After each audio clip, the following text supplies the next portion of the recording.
It's been a long time since I've done one of these. And if you're a person watching this that has been encouraged or benefited at all from us deconstructing and reconstructing together, I have missed you. It is helpful to me to describe how God is speaking to me and working in me, and I don't always make time for that when things get busy. So things have been really busy. If you're one of those people, so this was me growing up. I lived in the Atlanta area, which meant TBS was a great channel, which meant Saved by the Bell after school. But during baseball season, it meant Braves games instead of Saved by the Bell. And I really disliked that as a kid and preteen, those kind of ages where I'd come home really overwhelmed after school. I wouldn't have said that, but looking back, I would come home really overwhelmed. Just all of the emotions of all the friendships and relationships I had during the day. I'd come home to pretty much an empty house. My parents were awesome and worked, and so I would come home before they did. And I just had this quiet house all to myself. And most often I would get a bowl of cereal, which is not what I would recommend if someone is looking for a good after school snack, but that's what I had, cereal. And then I would watch Saved by the Bell or Rocco's Modern Life or some different shows that just gave my brain a break, for better or for worse. But that's not the point of this. The point of this is to say that that was kind of my daily routine. And I really, really enjoyed that routine. So when the Braves were on, I was not happy. And it's funny now because I remember getting really mad and this is disrupting my decompression time. But anyway, the funny thing is, I think for a long time on some level, that trained me to dislike baseball. But at this stage in my life, I have 3 boys that are playing baseball, which means life is very, very busy right now. So we've made it past the cold, rainy baseball, hopefully, and have made it into the hot baseball, which actually is my preference. So busy is the point. I've really missed this. Thankfully, I've continued to deconstruct and reconstruct a lot, but I've missed the depth that it brings to be able to recount those things to you. So the one thing that I have is, I think over the last weeks, months, I'm pretty sure it's been months, but God has taught me so much about him and about myself. And so I know there's no way I can kind of catch that, but I will trust him to bring things to my mind as needed. But the thing that I thought might be fun to talk about today was something I thought about at the ball field. So if you're not a baseball person, and if you, like me, have been disrupted by baseball and this is frustrating, I'm sorry. Please just stick with it. I hope it'll be worth it. And really, this could be prescribed to anything, to we'll get into it. But the thing that I had to deconstruct was kind of growing up, I felt like God was far away, watching me, waiting on me to mess up so he could correct me. And I knew, because I had good adults in my life, that I knew on some level that God's correction was love and it was good and it was to bring me good things. just like a parent correcting their child, like, before you touch the stove, don't touch it, it'll burn you. They do that in love, out of correction, because the reward of not touching the stove is better than the negative reward for touching it. So like, that's how God's correction works. But that was kind of like all I saw of God, that like, okay, you're really far away, you kind of watch me, and then you wait on me to mess up, and then you're like, aha, now do this. And so here I am at the baseball field all the time, and I'm watching all the fans, all the parents that are, every time a kid does something, every time they throw a pitch, okay, don't do that next time, and it's really funny, sort of. But at one point I was on a team with a dad who said, somebody did something, and I was like, it's okay, you got it next time. And he was like, don't say that. And I was like, why? And he was like, you saying it's okay tells them they did something wrong. And I was like, ooh, okay. I mean, this isn't gospel, but I think there's a good bit of truth here. So I kind of would be more thoughtful about what I would say. And he was right. I mean, I could see kids, like, they already know, like, they saw the outcome. They know it wasn't what they wanted. So yelling at them that was bad, but next time will be better, is not necessarily helpful. So just in an instant, I was like, okay, I'm going to change how I cheer.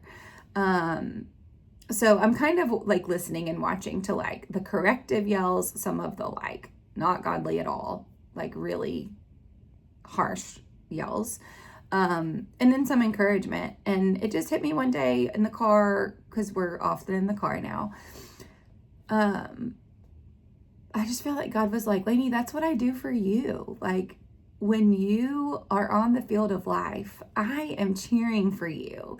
I'm not yelling correction. I'm not far away. I'm right there. Like, I'm in it. My emotions are in it, and I'm with you. Like, I'm for you. I'm with you. I want what you want out of the game.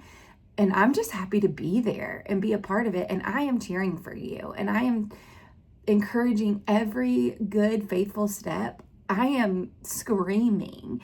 So I just said to my kids in the car, I was like, hey, you'll know how I scream for you at the baseball field. And, it's funny because, like, I've got 3 kids that play. And it's so rewarding to watch them grow as people and as humans and as men. Because I have a 3rd grader, a 5th grader, and a 9th grader. So the 9th grader is like physically basically a man. So like his body can do things that it couldn't do when he was playing in 3rd grade. And just to watch him like surprise himself about what he can do is really cool. And my 5th grader is just athletically inclined, and it's really cool to watch him kind of supersede his age on the field. And how the Lord has just displayed his gifts that way.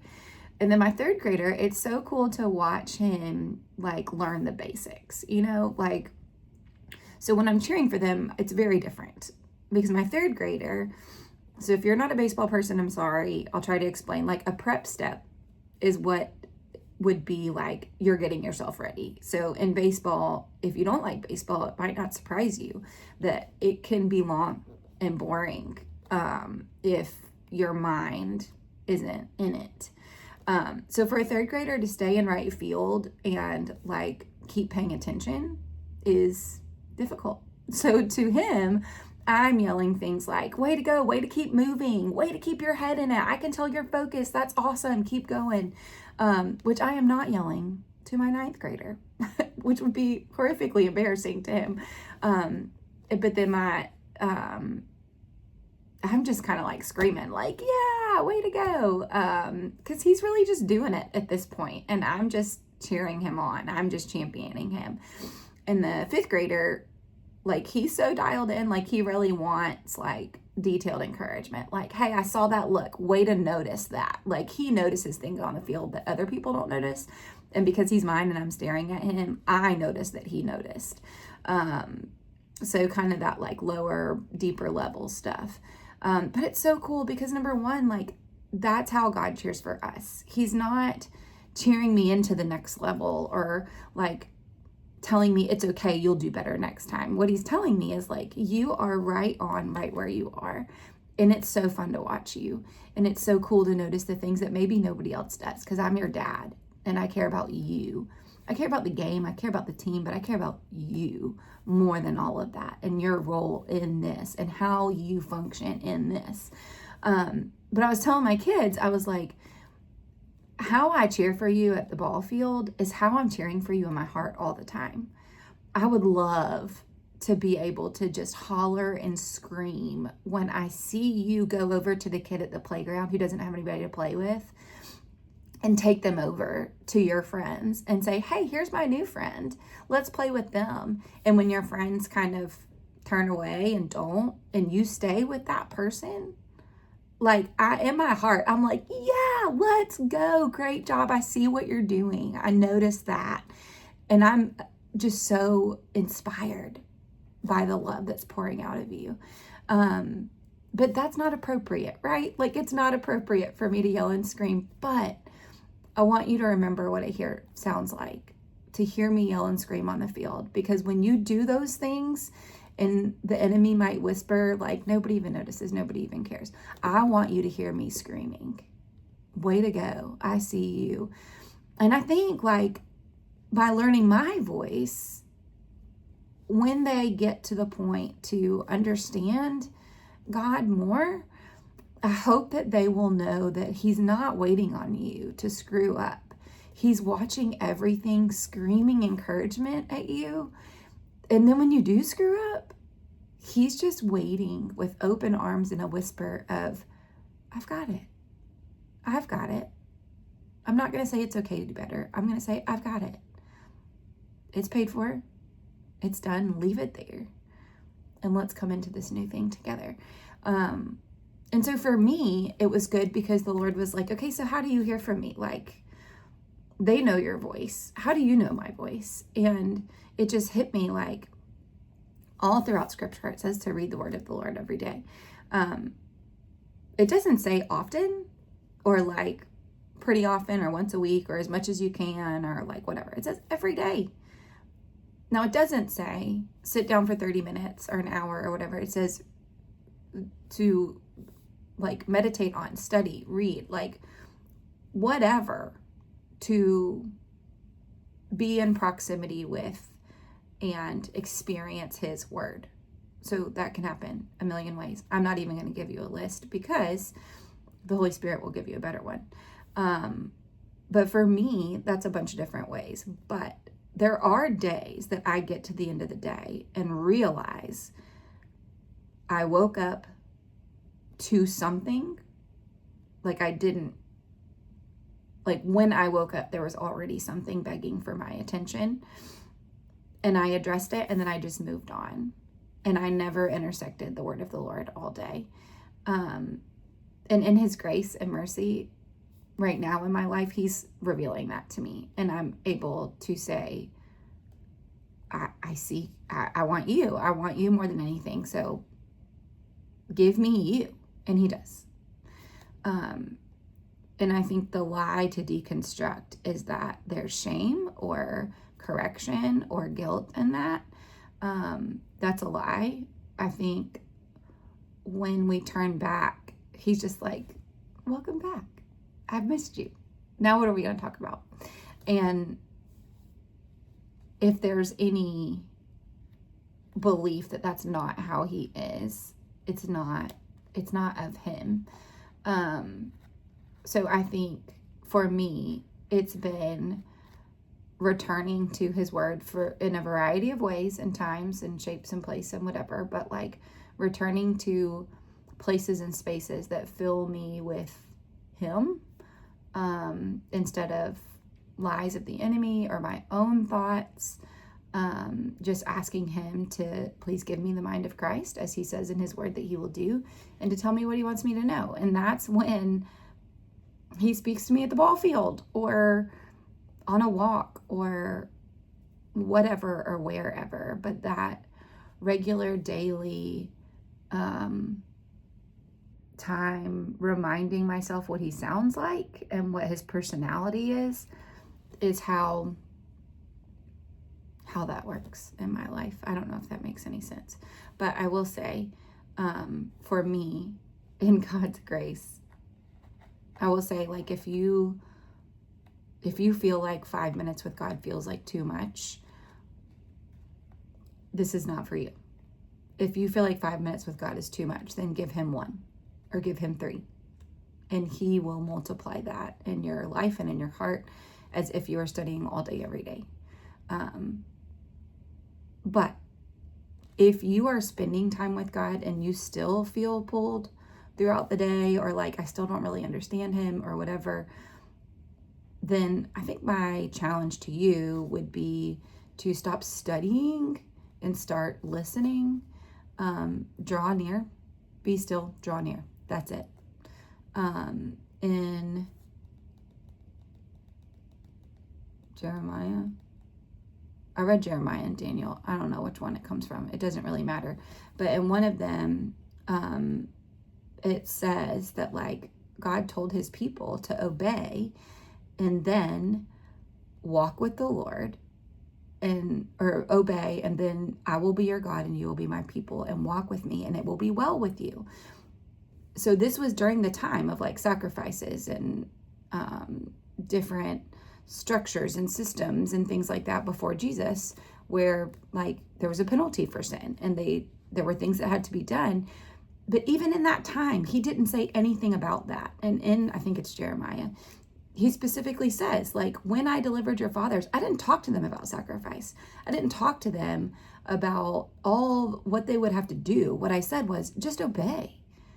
And I'll be yours, you'll be mine, and we'll walk together.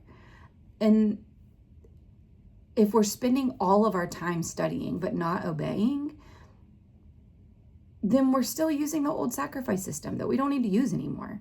So I don't know what I'm even saying, but I do feel like, for me, I'm so thankful for the days where I'm not waking up to a need of my children or something breaking in the house. You know, like, if you have a house that was built in the 70s, a lot of stuff breaks a lot of times. So, you know, if I'm not waking up to an urgent need, then there are still some times where I just, like, hit a thing, or I'm like, okay, what am I even doing? And then, like, not that I'm doing anything bad, but I'm like, God, I'm not listening to you. I'm walking my own way. I'm not walking with you. So, I'll go and sit and just ask, okay, God, what do you want me to do now? Forget my to-do list, forget whatever, like, whatever is ruling my life right now, I put it away and I want you to rule. What do you want me to do? And he never doesn't answer. And I will say that I think the amount of information and the amount of voices speaking into the lives of people in this year of our Lord 2026 is just a lot. I think about, you know, when Jesus walked the earth and there weren't cars and there weren't all the things that have made our lives really efficient and really full in a lot of ways, have made our lives really loud. Even in the silence, you know, we could be scrolling a bunch of stuff or reading a bunch of stuff, and just the access we have to information is just unfathomable. But, like, the creative of information is unfathomable, and he won't compete with things that don't compete with him. So if I am tuning my ear to all those other things, then even if I spend time with him in the morning, by midday, it might be time for me to walk away and to spend some more time. So I don't know if you're the person that 5 minutes feels too much and you need 1, or if you're the person that you're already giving an hour, but you're still having a hard time hearing from him.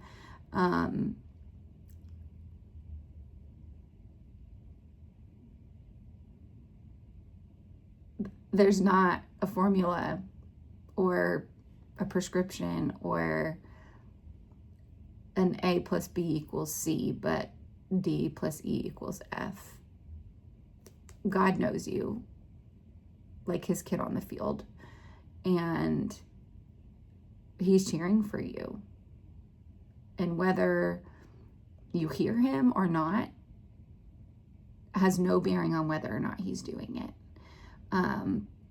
So if you can't hear him cheering for you, and what you're feeling is more guilt or shame or striving or like you have to earn it, then you're not hearing from him. So I would suggest to pray. Father God, block the lies of the enemy. Silence my own thoughts. Please give me the mind of Jesus Christ so that I can know what you want me to know and tell me what you want me to know. And I'll tell you. Just this week. I don't know if any people watch this that are already faithful believers in Jesus, but if you do, if you could pray, we have a really big change coming up for some of our kids, and it's incredible. It's really like a miracle of a solution to a lot of things that we've been kind of struggling through for a while. But the solution comes with a pretty big expense, and the Lord spoke very clearly of this is the place for you, and I will provide. Barns and presses and wine vats, like all of that was a representation of their monetary system. So like our monetary system is money. So like your wine vats will burst and your barns will overflow. Like that's what he says he'll do. So I know that he will do that. So we're just taking faith of we're going to pay the registration and we are going to believe that the rest of it is going to come. We don't know how. So if you are a praying person, then you can pray that will come. But just this week, I was praying like, okay, God, what do you want me to know? Thinking like, well, maybe I need to search some things that I've thought about in the past and see if there's any job openings of like working from home and making more money. And I said, okay, God, like my brain is really busy this morning with some things that I could be doing to kind of really bring myself into the next season. And he just very clearly said, trust me. He didn't say, don't apply for that. Don't do that. Don't do that. Don't do that. He didn't address all the anxieties of my heart. All he said was, trust me. I told you it was right. I told you I would provide. Trust me. And so I kind of just like, okay. All right, well, I woke up to spend some time with you, so let's just spend some time. And I mean, that's it. I still don't know where things are going to come from. I still don't know how it's going to happen. But I know more now that it will than if he had said, go do this one very specific thing. Sometimes I convince myself that God is bringing me into a season when really it's me. I am striving and not trusting and moving things in ways that he didn't ask me to. But because he loves me, he gives me good things and honors some of that. But if I just trusted, it'd be a lot better. So anyway, I don't know all the places this has been, but thanks for listening to this. I hope it's encouraging. It's very helpful for me. So I really hope that God uses it to be helpful for other people. But if he doesn't, thank you for watching and witnessing what he's doing in other people. And if anything, maybe that's just an encouragement to you. So I hope that you are able to hear from God and deconstruct what is not of him and reconstruct in its place what is. Happy deconstructing. But really, reconstructing.